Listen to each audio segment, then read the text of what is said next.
Yo, dude, what's up? What you got there, man? Yo, nothing.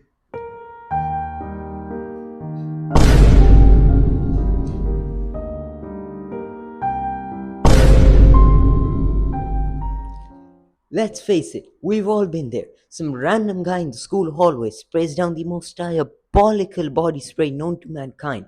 That chemical warfare is going right into your nostrils in less than 30 seconds.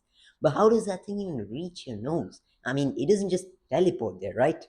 Definitely not. You're just a victim of a little something known as diffusion.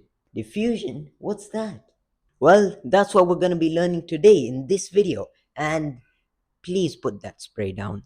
Now, the real definition of diffusion is the net movement of particles from a region of higher concentration to a lower concentration. But that sounds boring. What do I even mean by that? How am I supposed to concentrate on particles? What? Well, just imagine this. You're at a really chaotic music concert where there's tens of thousands of people.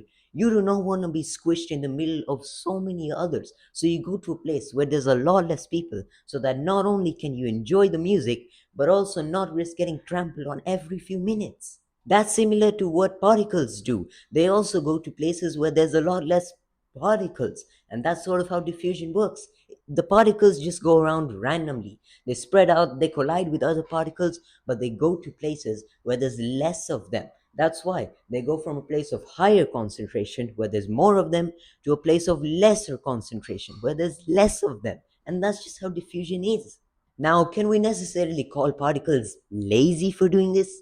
Not really. This is sort of their tendency to go randomly and collide with a bunch of other particles. This is known as the kinetic theory. Speaking of kinetic theory, you probably know what kinetic energy is. Any object that has kinetic energy is moving. Like, for example, I'm not necessarily moving right now, but I am now. I should probably. The same way, particles also have kinetic energy. There's two main factors when it comes to the kinetic energy in a particle. The first one is the temperature. The warmer it's gonna be, the faster it's gonna go. It's sort of like more charged up, ready to rumble. And the colder it is, as in the cooler the temperature, the slower it's gonna be. The second factor is the mass of the particle. The heavier the mass of the particle, the slower it's gonna be. And the lighter the mass of the particle, the faster it's gonna be. Think of it in the real world as well. I mean, what's gonna be easier to push? A phone or an entire refrigerator? Now let's look at diffusion with an example just to see how it sort of works around. In the first picture of the container, we can see a red substance being poured into a blue substance. And in the second picture, they're sort of mixed together. The red substance's particles have diffused. They have went into places of lower concentration, sort of like mixed around, may as well even have collided with some of the blue particles in the substance. And that's how diffusion works.